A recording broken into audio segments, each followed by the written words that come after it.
नमस्कार। प्रधानमंत्री देश को 8 बजे संबोधित करेंगे। शायद ये सुनते ही कुछ घबराहट होने लगती है, पर आज शायद उतना परेशान होने की कोई वजह नहीं है, क्योंकि लगता है कि प्रधानमंत्री यही कहेंगे कि वो राज्यों पर छोड़ेंगे कि वो किस हद तक रिलैक्सेशन देना चाहेंगे 17 मई के बाद। शायद कुछ ऐसे नियम होंगे जो देश भर में लागू होंगे, पर राज्य शायद कुछ फैसला कर पाएंगे वो अपने अपने इलाके में क्या करना चाहेंगे।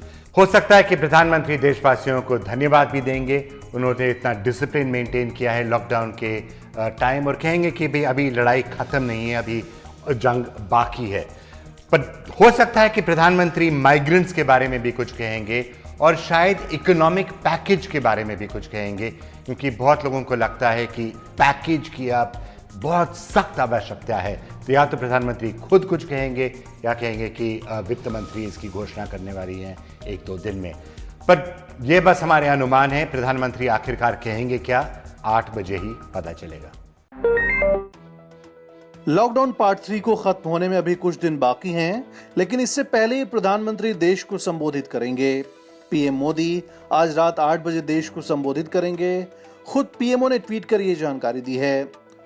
रिपोर्ट्स के मुताबिक पीएम मोदी कोरोना को रोकने के लिए उठाए जा रहे कदमों के बारे में तो बताएंगे ही साथ लॉकडाउन आगे जारी रहने या छूट देने पर भी अहम ऐलान कर सकते हैं। सोमवार को ही उन्होंने सभी मुख्यमंत्रियों से वीडियो कॉन्फ्रेंसिंग के जरिए बात की थी। इस दौरान कई मुख्यमंत्रियों ने लॉकडाउन आगे बढ़ाने की वकालत की थी।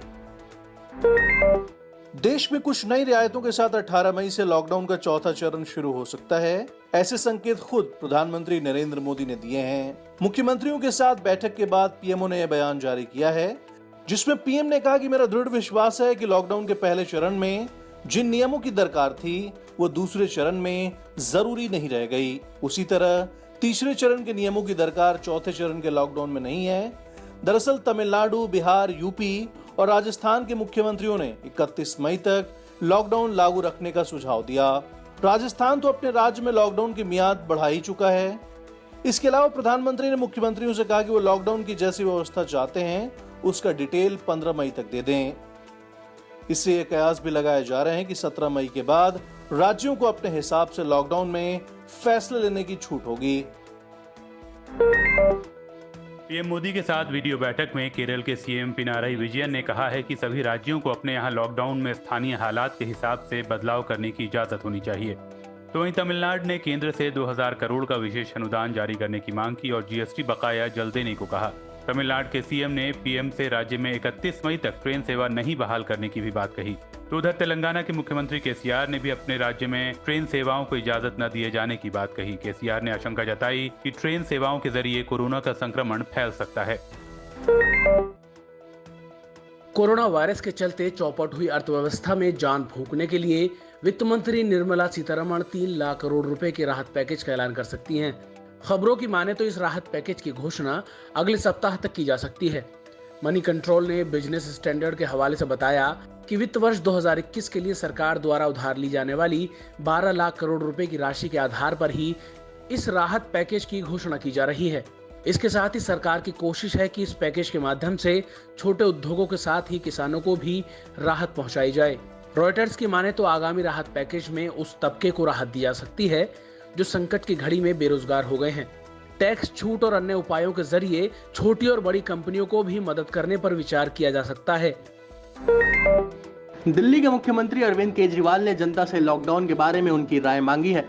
लॉकडाउन 3.0 17 मई को खत्म होने वाला है।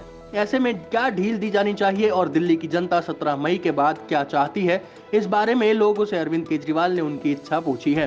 सीएम केजरीवाल ने लोगों से बुधवार शाम 5 बजे तक अपना सुझाव देने को कहा है। अपनी राय देने के लिए दिल्ली के लोग 1031 पर फोन कर सकते हैं। इसके अलावा व्हाट्सएप और delhi.cm.suggestions@gmail.com पर मेल भेजकर भी अपना सुझाव दे सकते हैं। देश में अब कोरोना मरीजों का आंकड़ा 70,000 को पार कर चुका है। स्वास्थ्य मंत्रालय की ओर से मंगलवार सुबह जारी आंकड़ों के मुताबिक देश में 24 घंटे में 3,604 नए पॉजिटिव केस सामने आए, जबकि 87 लोगों की मौत हुई। पिछले कुछ दिनों के मुकाबले ये आंकड़े थोड़े कम हैं, लेकिन कुल कोरोना पॉजिटिव मरीजों के मामलों में अब भारत दुनिया में 12वें नंबर पर पहुंच गया है। भारत के आगे अब केवल चीन है, जहां करीब 83,000 मामले हैं। देश में अब संक्रमितों की संख्या 70,756 हो गई है, जबकि 2,293 मरीज कोरोना से जिंदगी की जंग हार चुके हैं। देश में अब तक इस महामारी से 22,455 मरीज ठीक हो चुके हैं। सरकार के मुताबिक देश में रिकवरी रेट लगातार सुधर रहा है। अब ये 31.73% पर पहुंच गया है। राज्यों की बात करें तो महाराष्ट्र में अब 23,401 पॉजिटिव मरीज हो गए हैं, जबकि 868 लोगों की यहां मौत हुई है। हालांकि सबसे चौंकाने वाले आंकड़े तमिलनाडु से आए हैं। यहां अब मरीजों की संख्या बढ़कर 8,000 को पार कर गई है। केंद्र सरकार ने मंगलवार से रेल सेवा को शुरू किया है, जिसके लिए सोमवार 11 मई शाम 4 बजे से ऑनलाइन टिकटें भी बिकी। गृह मंत्रालय ने कहा है कि रेल यात्रा करने वाले लोगों के पास जो कंफर्म टिकट है उसे ही कर्फ्यू पास माना जाएगा, जिससे वो घर से रेलवे स्टेशन और रेलवे स्टेशन से घर आसानी से जा सकेंगे। दिल्ली से दूसरे राज्यों के लिए 15 ट्रेनें चल रही हैं, जिसमें सिर्फ कंफर्म टिकट वाले ही यात्रा कर सकेंगे।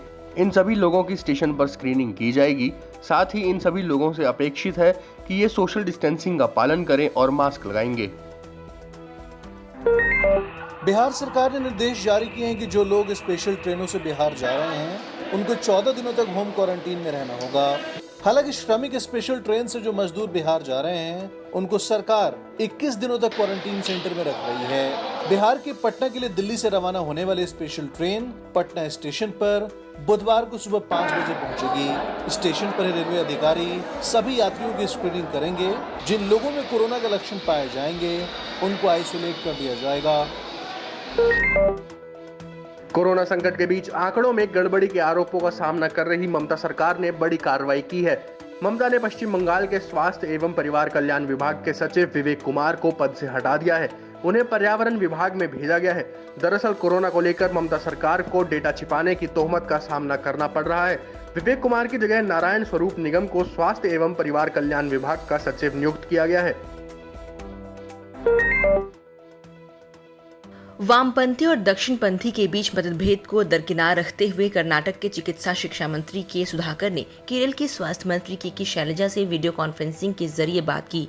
इस दौरान दोनों मंत्रियों ने कोविड-19 से लड़ने के लिए टेस्ट, इलाज और दूसरे कदमों के बारे में चर्चा की। सुधाकर ने ट्वीट किया कि उन्होंने कोरोना के खिलाफ केरल के बेहतरीन मॉडल को समझने के लिए मीटिंग करने के लिए कहा है। वहीं शैलजा ने बताया कि सुधाकर ने केरल के पब्लिक हेल्थ केयर और प्राइमरी हेल्थ सिस्टम की तारीफ की। साथ ही कहा कि कोरोना के खिलाफ लड़ाई में केरल भारत और दुनिया के लिए एक मॉडल के तौर पर उभरा है। कोरोना संकट के बावजूद पाकिस्तान और चीन बाज नहीं आ रहे हैं। अब लद्दाख में LAC पर चीन के सैन्य हेलीकॉप्टर देखे गए, जिसके बाद भारतीय सेना ने भी अपने लड़ाकू विमान सीमा पर उतार दिए। ANI की रिपोर्ट के मुताबिक ये वाकया बीते हफ्ते हुआ, जब उत्तर सिक्किम में भारतीय सेना और चीनी सेना के जवान आमने सामने आ गए थे। इसके बाद 150 से अधिक चीनी सेना के सैनिकों ने भारतीय क्षेत्र में घुसपैठ की कोशिश की थी। चीनी सैन्य हेलीकॉप्टर वास्तविक नियंत्रण रेखा के बहुत करीब से उड़ान भर रहे थे। उनके मूवमेंट को खत्म करने के बाद भारत के वायुसेना के लड़ाकू विमानों ने इलाके में गश्त लगाई। फिलहाल चीनी हेलीकॉप्टरों ने भारतीय वायु क्षेत्र का उल्लंघन नहीं किया है। देश के कुछ जिले जो कोरोना से सबसे ज्यादा प्रभावित हैं, उनमें से एक मध्य प्रदेश का इंदौर भी है। सोमवार को यानी 11 मई को इंदौर में 81 कोरोना पॉजिटिव मामले सामने आए। वहीं 2 कोरोना मरीज की मौत भी हुई। इसी के साथ जिले में कुल संक्रमितों की संख्या बढ़कर 2016 हो गई है। अब तक यहां इससे 92 लोगों की मौत हो चुकी है और 926 लोग स्वस्थ होकर वापस लौट चुके हैं। चिंता की बात यह है कि इंदौर में अब रोज नए इलाकों में संक्रमण के मामले सामने आ रहे हैं। जिला प्रशासन ने अब सैंपल लेने और जांच की क्षमता दोनों बढ़ा दी है।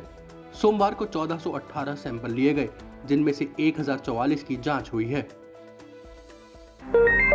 देश के लगभग हर एक राज्य में कोरोना केस में लगातार इजाफा हो रहा है। भारत में सामुदायिक संक्रमण की पड़ताल के लिए स्वास्थ्य मंत्रालय ने एक जरूरी प्लान बनाया है।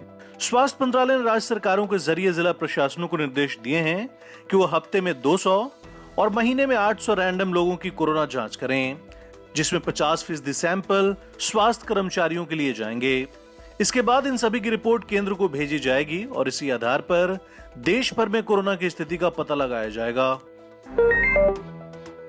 ऑटो सेक्टर का अनुमान है कि कोरोना संकट के चलते कारों की सेल में 45% तक की गिरावट आ सकती है। ऐसे में ऑटो सेक्टर को बहुत बड़ा नुकसान उठाना पड़ेगा।